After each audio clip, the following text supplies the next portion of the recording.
Good evening and welcome to Jubes & Co with me, Nana Aquare. Now, joining me until 7, my panel, Reform UK Councillor Lalia Cunnigham and also former Labour Minister Bill Rammell. Now, as ever, this show's nothing without you, so please send us your thoughts, your comments, gbnews.com/your say, and I'll do what Michelle does and read them out throughout the programme. But let's kick things off with the Home Secretary, because she's announced one of the biggest overhauls of legal migration rules in 50 years, declaring that permanent settlement in Britain will no longer be automatic. Settle in this country forever is not a right, but a privilege, and it must be earned. As a result of the unprecedented levels of migration in recent years, 1.6 million are now forecast to settle between 2026 and 2030, with a peak of 450,000 in 2028. It's around 4 times higher than the recent average. That will now change. As this government announced in its immigration white paper, the starting point for settlement will move from 5 years to 10. Yes, and under Mahmood's plans, migrants would also face tougher checks, longer waiting periods and stricter requirements on English language, tax contributions and criminal records before they can remain in the UK long term. Frankly, all of that seems pretty obvious. I mean, why would you have somebody stay if they've got a criminal record? And obviously, if they can contribute more, then they should get sort of certain advantages. It all makes sense. But let's see what my panel make of that, Lalia Cunnigham and also Bill Rammell. Bill Rammell, it's sort of your party, Labour Party. This sounds very reform to me. No, it's about getting control of the mess in the immigration system that this government inherited. You have to pinch yourself, however, to recognise that Shabana Mahmood has only been Home Secretary for less than 3 months. She has really got a grip.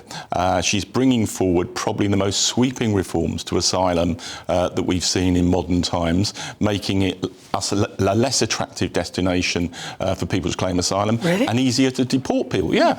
Well. So, for example, the extension for indefinite leave to remain until you can claim citizenship, the maximum will be 20 years. That makes it the longest period in Europe. That makes us less attractive for people to come here. But these are the legal migrants, right?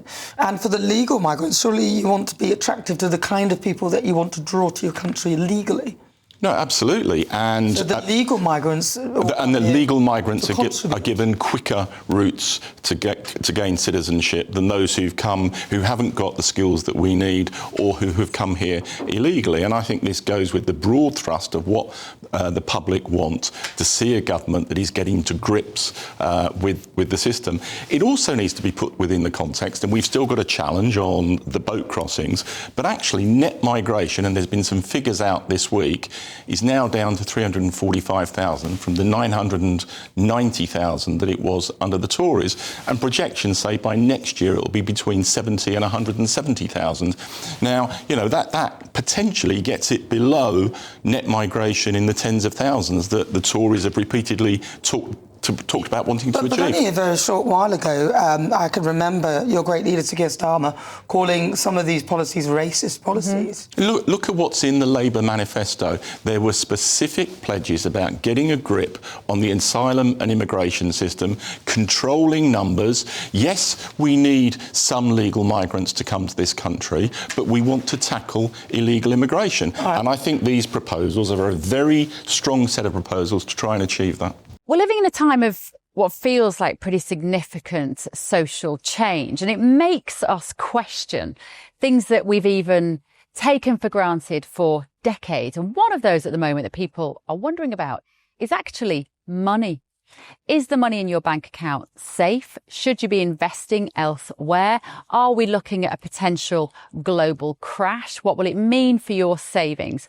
Is there a way that you could be using your money that might be outside of government control even? Well, TallyMoney is potentially one solution. So I'm delighted to say that I'm joined today by the CEO and founder of TallyMoney, Cameron Parry. What is TallyMoney? Well, at TallyMoney, you basically get gold you can spend. So we give people an individual account in their name, everyday account. They get a sort code, an account number. They use that account just like they would pounds from their bank, but it's milligrams of gold that we brand as Tally. Okay. Why would you do that, though? What is the benefit to the customer instead of just having a normal pound sterling account? Gold's performance against the pound is above 11% per annum over the last 25 years on average. But we still need money in our daily lives, and we have savings. We know that it's good common sense and prudent to save up for things, not just live in credit. You know, whether it's a holiday or a rainy day, your retirement planning, you need to have money in your life, basically, that you can rely on, that's dependable, that nobody meddles with, that nobody can weaponise against you, which is another element of government control when it's the government currency, which we could talk about another time. And it should be pretty simple and straightforward, and that's what we deliver at Tally. And really, we just want people to feel safe and happy with their money. There was a time when the bigger your bank balance, the more confident you felt. Now it's like, I need to do something with it. I can't leave it there. In Tally, you can. OK, brilliant. Cameron Parry from TallyMoney, thank you so much. Thank you, Bev.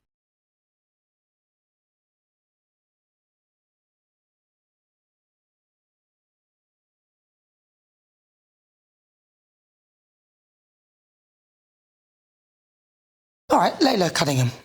So Shabana Mahmood did say it's a privilege to settle in Britain. So why are we still housing failed asylum seekers in hotels? Why haven't the criminals been deported if it's so easy to deport those failed asylums, as she says? Why are we still housing them? Why is Britain still picking up the tab for people who came illegally here and should have gone home a long time ago? If deportation is so easy, why hasn't it happened? I mean, she's basically turning Britain into a holding pen for failed asylum claims. Deportations are up by 25%. A 30-year delay is not... she's not deporting them. It's just a very slow amnesty, right? People coming on boats, they're not coming here for citizenship. They're not coming here for the 5-year ILM. Arrival is the point. Because once they come here, they get a 2-year all-inclusive stay in hotels still under her so-called sweeping reforms. And they get full access to everything that they do because they're treated as asylum seekers. When is Labour going to realise that coming into our country on a boat is illegal and it must be treated as such and they must be deported and treated as criminals? But these are her legal migration policies now. So. But it also relates to them.